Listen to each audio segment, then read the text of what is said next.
Galing yan dito guys. Ito, Uncle Vic. Diba? So yan. Yan guys.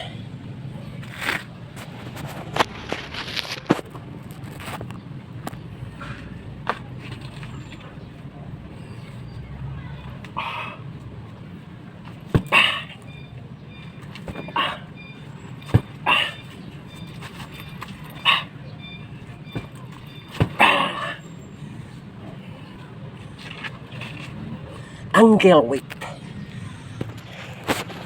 Yan guys. Hello guys. Linis tayo dito guys. Ipunin natin tong ano na to, buhangin kasi sayang din. May paggamitan pa ako nito. Buhangin na yan. May paggamitan tayo dyan guys. Yan. Gawin natin Uncle Vic. Bigat sa paa. Yan. Sayang din yun. Bibili ka pa doon sa hardware.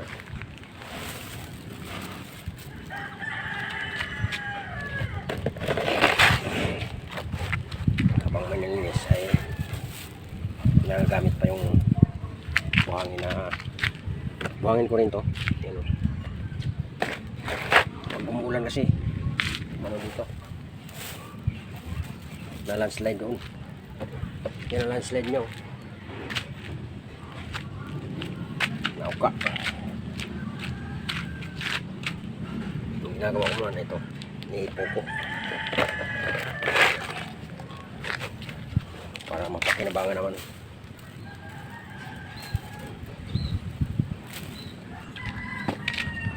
Pakinabangan ng ating mga estudyante kaysa bibili ka pa doon sa sport store sa katulad ng SM.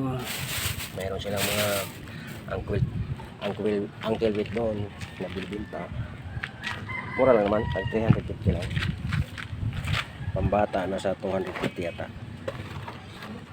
Pang malaki ito 350. Mag-DIY ka na lang ganito guys. Exercise ka pa.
Ganito lang ako sinap guys.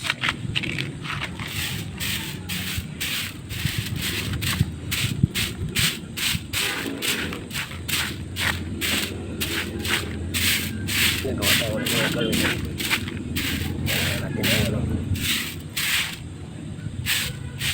Ganitong buhangin para hindi mahirapan na pasok sipon. Ano naman maganda yung buhangin itong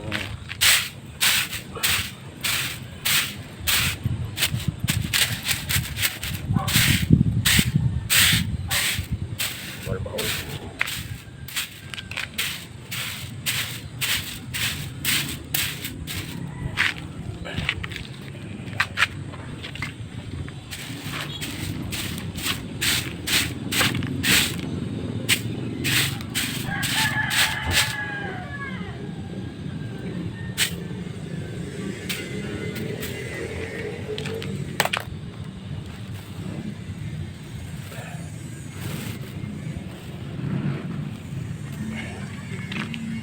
Yan.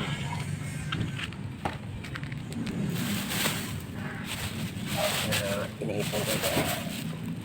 Para pino-pino. Pero may halong putik. Pero okay na lang yan.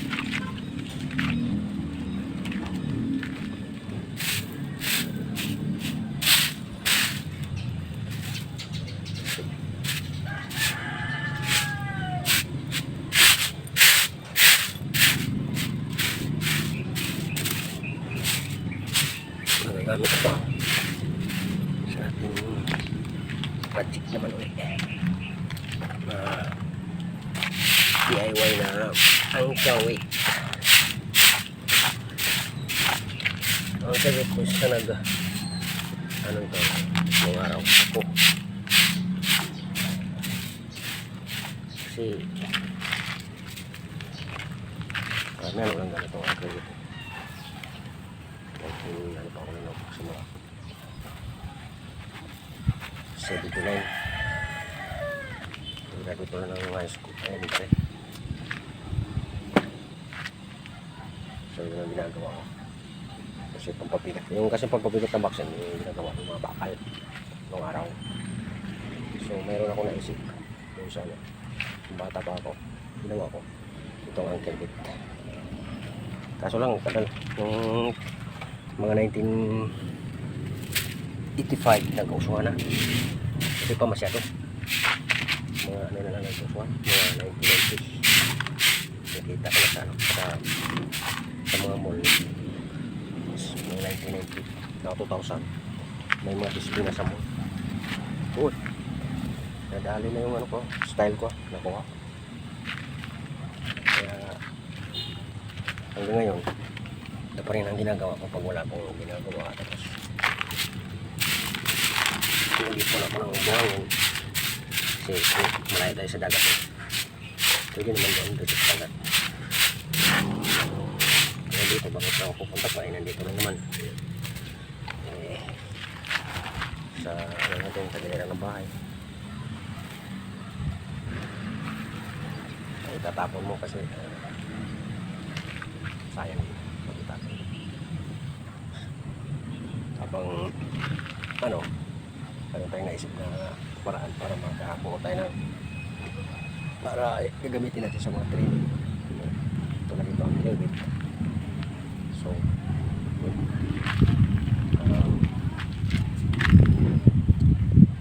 ipunin natin yan.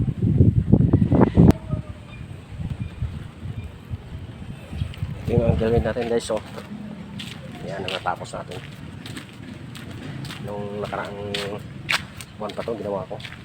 So ngayon nag-ipon naman uli ako para magagawa ko ganito. Yan.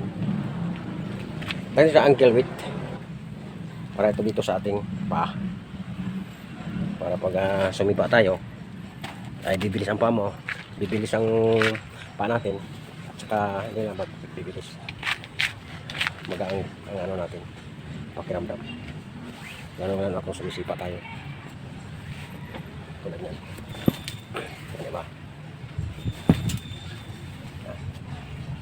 Kahit may tayo is maka-secure pa rin ng sipa na matataas.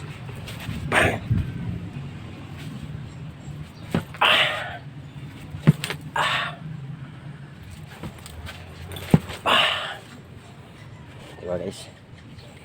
Yan ang technique yan para gumana ang sipa at saka lumakas ankle weight.